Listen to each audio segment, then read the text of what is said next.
Hello everyone. The topic for today is multiply and divide integers. Right now I want you to pause the video so you can take down your notes and then resume when you're ready.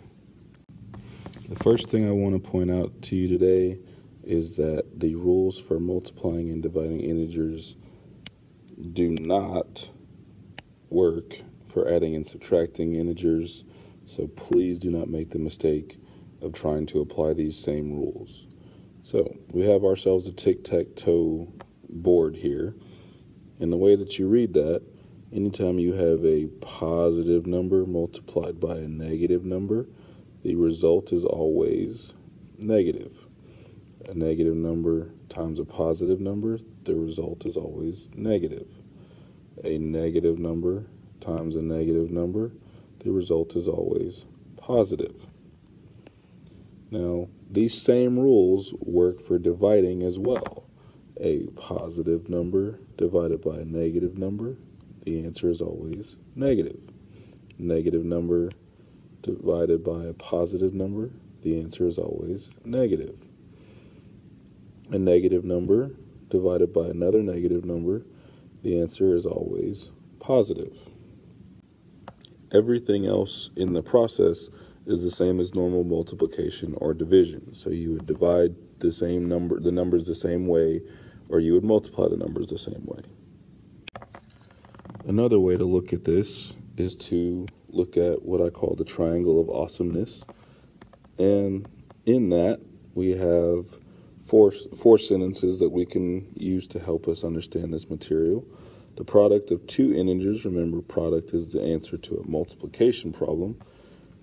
Product of two integers with the same sign. So for example, if we had a negative number and another negative number, well, if we multiplied those two together, we would get a positive number, or the sign would be positive. If we had two integers with different signs, so if we had a positive number and a negative number and we multiplied those together, the sign of the result would be negative.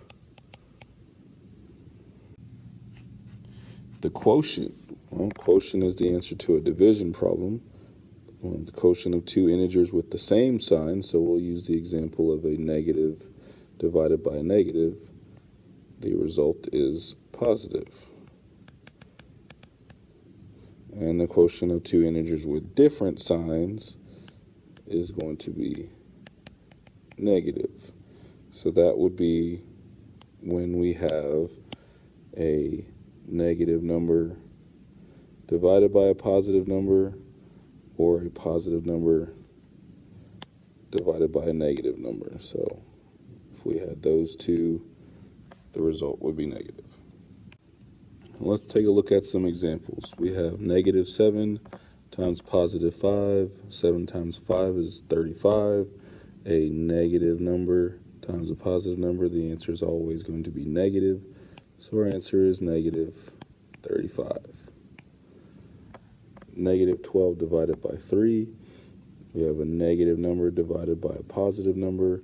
Therefore, the answer is already going to be negative. And we just need to do 12 divided by 3, which is 4. So our answer is negative 4.